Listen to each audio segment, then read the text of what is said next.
Seems like it's gonna be cats instead of dogs for the rest of the trip.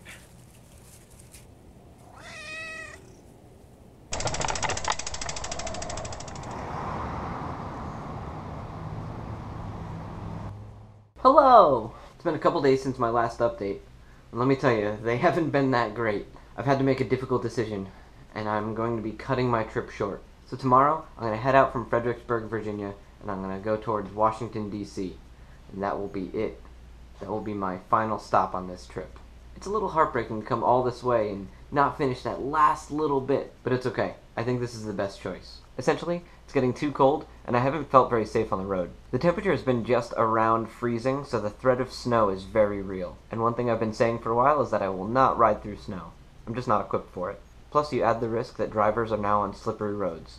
So, I'm just not going to do it. What kills me, though, is I'm going to come just shy of 4,000 miles total, by about 30 miles. And the worst part of that is I had to get a ride twice on this trip. One was 10 miles, the other was 20.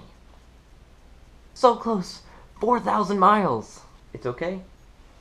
I can live with it. Once I get to DC, I'll update you with all my final stats. How far I went, how high I climbed, all that good stuff. Side note, if you're wondering what it looks like when I get to a hotel room, it's sort of a disaster. And then I gotta pack all that stuff back on my bike. Okay, now we got all the sad bits out of the way. It's time for a story. If I was any sort of actual filmmaker, I would have had my camera ready for all of this, and you could actually experience it and see it.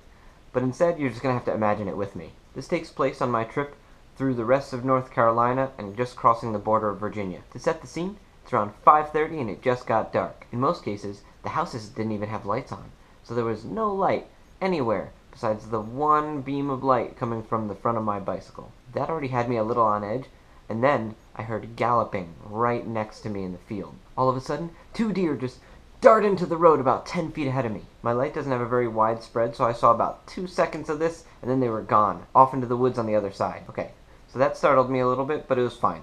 It was just deer, just running across the road, no big deal. Then, I get near some houses. So I'm just pedaling along, I'm dead tired.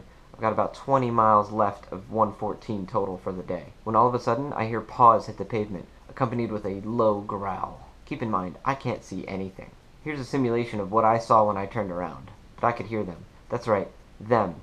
There were at least 2, maybe 3 dogs chasing me. They weren't just trotting along either. They were in a full-out sprint, so I can hear them coming, and they're not even barking. They're just snarling and running. I have no idea how fast I was going before they showed up, or how fast I ended up going.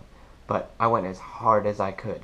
I grabbed the drops, kicked it into a new gear, and pedaled off into the darkness. I wish I was wearing a heart rate monitor, because you'd be able to see this huge spike, and it took quite a while to calm down. They chased me for about 200 meters. That's no short distance. I'll have to check the data on my Garmin, but usually I have to be up to 20 miles an hour to get away from dogs like that. And after 94 miles, and a bike that weighs 96 pounds now, that's no easy task. But I got away.